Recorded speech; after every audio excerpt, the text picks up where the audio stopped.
Hello besties, ఈరోజు మన recipe వచ్చేసి దోసకాయ చట్నీ. దీనికి కావాల్సిన ఐటమ్స్: దోసకాయ, టొమాటోస్, వంకాయ, పచ్చిమిరపకాయలు, చింతపండు, కొత్తిమీర.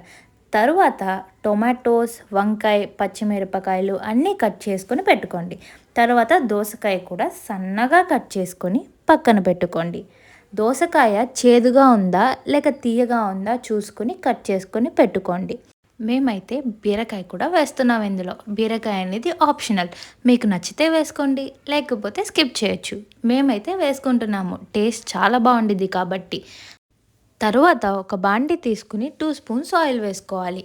వెంటనే పచ్చిమిరపకాయలు వేసి అలా కాసేపు వేగనిచ్చాక వెంటనే మనం కట్ చేసుకున్న వంకాయ ముక్కలు, బీరకాయ ముక్కలు, టొమాటో ముక్కలు అన్నీ వేసి ఉప్పు వేసుకొని మూత పెట్టేయండి. ముందుగానే ఉప్పు కొంచెం వేసుకుంటే టేస్ట్ చాలా బాగుండిద్ది. తర్వాత ఓపెన్ చేసి మళ్ళీ ఒక 3-4 టైమ్స్ తిప్పిన తర్వాత కొంచెం చింతపండు వేసి అలా తిప్పుతూ ఉండాలి. చూడండి, మేము చూపిస్తున్న విధానంలో చేస్తే ఈ కలర్లో వచ్చింది. ఇలా వస్తే బాగా కుక్ అయినట్టు. వెంటనే కొద్దిగా వేయించిన పల్లీలు వేసుకుని మిక్స్ చేసుకున్న వెంటనే కూల్ అయ్యాక మిక్సీలో వేసుకోవాలి. ఒక 4-5 వెల్లుల్లిపాయలు ఉంటే వేసుకోండి, చాలా బాగుండిద్ది. అయిపోయిన వెంటనే మిక్సీ గ్రైండ్ చేసుకోవాలి. గ్రైండ్ చేసుకున్న తర్వాత కొంచెం కొత్తిమీర, జీలకర్ర వేసుకుని మళ్ళీ గ్రైండ్ చేసుకోవాలి.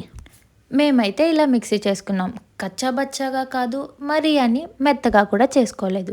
మనం చేసుకున్న పచ్చడి దోసకాయలో వేసుకొని పచ్చి దోసకాయ ముక్కల్లోనే వేసుకొని అలా మిక్స్ చేసుకుంటూ ఉండాలి. ఎంత మంచిగా మిక్స్ చేస్తే అంత బాగుంటుంది పచ్చడి. ఏ పచ్చడికైనా తాలింపు లేకపోతే ఎట్లా? తాలింపే మనకి రుచి ఎక్కువ ఇస్తుంది.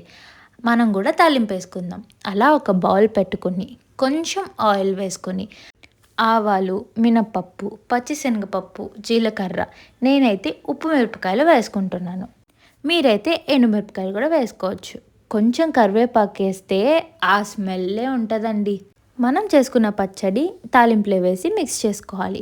వాహ్, అలా వేడి వేడి అన్నంలో పచ్చడి వేసుకొని తింటే ఉందండి, సూపర్ ఉంది. మీరు కూడా ట్రై చేసి కామెంట్ చేసి ఫాలో చేయండి. Thank you.